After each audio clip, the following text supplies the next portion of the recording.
online, literally for the question answers, but we have requested him to give his talk on a video and he has presented it here.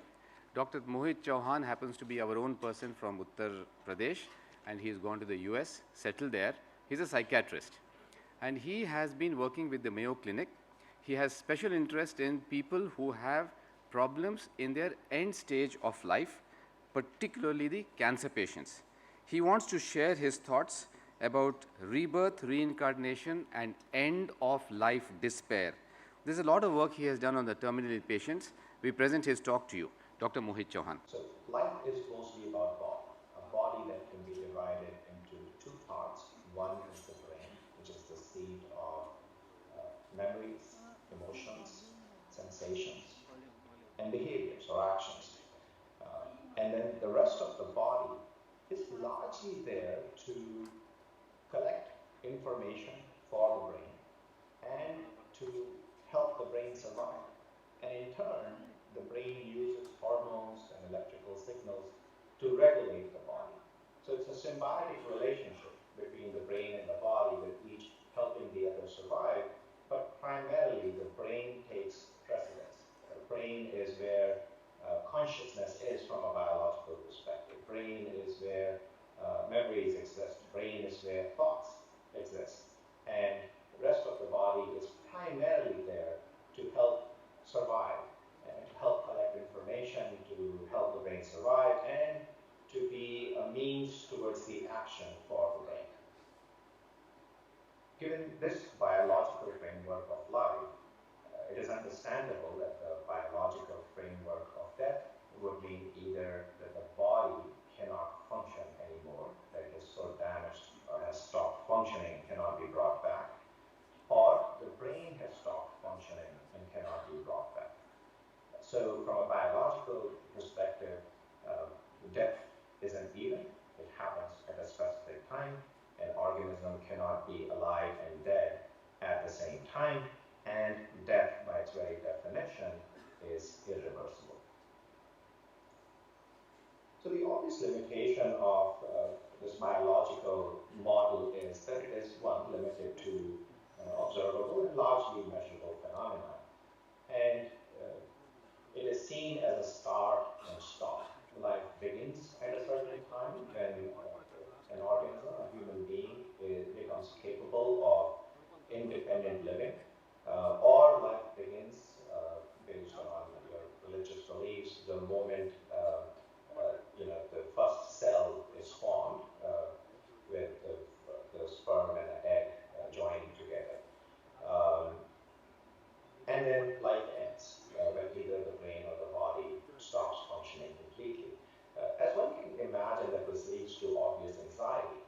When we have something, when we have a body, when we have a brain, and it is going to stop at a certain time, it generates a sense of loss and can then generate a sense of anxiety. Now, we have defined biologically what life and death is. Let's take a moment and think about how biologists, how scientists, who consider death then from a biological perspective almost like a disease or a problem to solve, how do they go about solving it?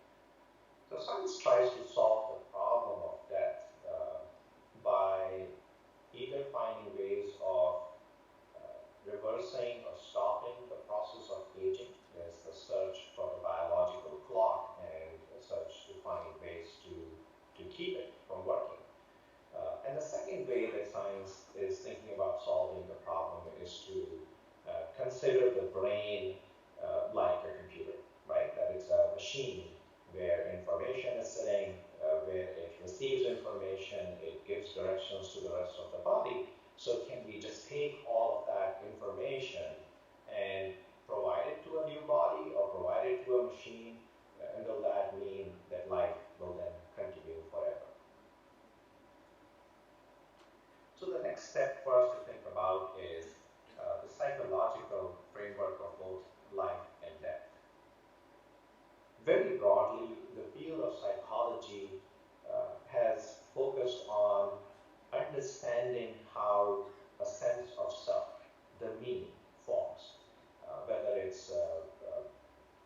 there was another study that I've not put in this presentation that actually looked at how good the understanding was about the religious spiritual concepts of eternal illness to better understand the